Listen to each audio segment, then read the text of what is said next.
آج غزہ جل رہا ہے، لبنان پر آگ برس رہی ہے، ایران کھنڈر بنتا جا رہا ہے، معصوم بچوں کی لاشیں ملبے کے نیچے دفن ہیں، اور ایسے وقت میں پوری دنیا سے لاکھوں مسلمان کروڑوں اور اربوں روپے خرچ کر کے شیطان کے مجسمے کو پتھر مارنے جا رہے ہیں۔ مگر سوال یہ ہے، کیا ابلیس فقط منع کے ستونوں میں قید ہے؟ کیا شیطان صرف ایک علامتی مجسمہ ہے، یا پھر وہ ہر ہاتھ جو ظلم میں برابر کا شریک ہے وہ بھی آج کا ابلیس ہے، شیطان ہے؟ اگر رمی الجمرات شیطان کو پتھر مارنا صرف ایک رسم رہ جائے تو ہم نے ابراہیم علیہ السلام کا خواب اور نظریہ دونوں کو کھو دیا۔ تمام سوالوں کے جواب اسی چینل پر، چینل کو سبسکرائب کریں اور ویڈیو کو آخر تک دیکھیں۔ اعوذ باللہ من الشیطان الرجیم، بسم اللہ الرحمن الرحیم۔ معزز سامعین و ناظرین، السلام علیکم۔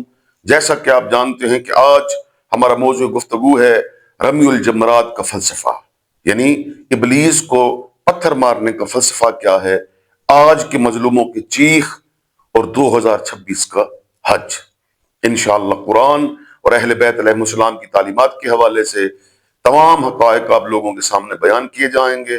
معزز بہنوں اور بھائیوں سے گزارش کروں گا کہ ویڈیو کو آخر تک دیکھیے گا۔ میرے نوجوان دوستو، اگر آج حضرت ابراہیم علیہ السلام زندہ ہوتے تو کیا وہ صرف ابلیس کے مجسمے کو پتھر مارتے؟ یہ میرا آج کا سوال ہے۔ یا پھر وہ ظلم کے نظام کو چیلنج کرتے، یا پھر باطل قوتوں کے سامنے، طاقتوں کے سامنے ڈٹ جاتے، یا پھر مظلوم کی حمایت کو عبادت سمجھتے؟ یہ میرا آج کا سوال ہے۔ حج ہمیں کیا سکھاتا ہے؟ حج کا فلسفہ کیا ہے؟ حج فقط طواف کرنے کا نام ہے، یا پھر ظلم کے خلاف عالمی اعلان؟ رمی الجمرات یعنی ابلیس کو پتھر مارنا، یہ عبادت ہے یا پھر مزاحمت؟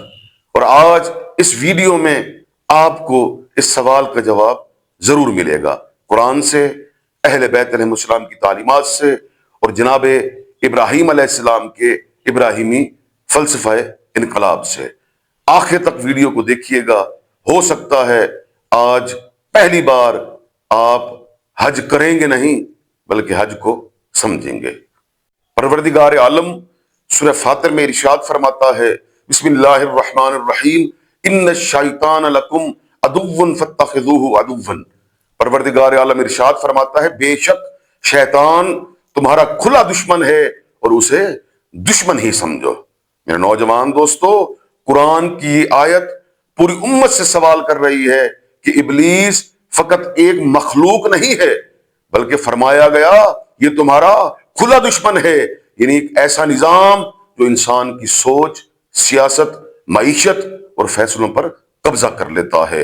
میرے نوجوان دوستو، شیطان حق کو باطل بنا دیتا ہے، ظلم کو امن کا نام دیتا ہے، قاتل کو محافظ کہتا ہے اور مظلوم کو مجرم بنا دیتا ہے۔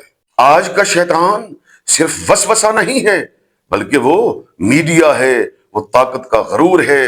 میرے نوجوان دوستو، سوال یہ ہے کہ جب سرزمین وحی پر جہاں مزاحمت کی بنیاد رکھی گئی، وہیں پر شیطان اکبر، امریکہ کے فوجی اڈے، ان کی مفادات موجود ہوں، تو پھر ابلیس کے مجسمے کو پتھر مارنا فقط ایک رسم بن جاتا ہے۔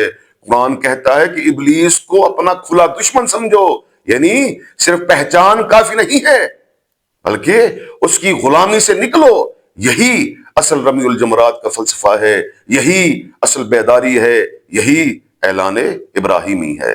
ذرا سوچئے، اگر رمی الجمرات صرف پتھر مارنے کا نام ہوتا تو میرے چھٹے امام جعفر صادق علیہ السلام یہ کیوں فرماتے ہیں؟ میرے امام فرماتے ہیں، اذا رمیت الجمار فرمی عدوک ابلیس وجنودہ۔ میرے امام فرماتے ہیں یعنی صرف پتھر نہ مارو، صرف ستون کو پتھر مت مارو، بلکہ ابلیس اور اس کے لشکر کو پتھر مارو۔ اللہ اکبر، وجنودہ، ابلیس اور اس کے لشکر کو پتھر مارو۔ یہ جملہ مکمل حج کے فلسفے کو سمجھا دیتا ہے، کیونکہ ابلیس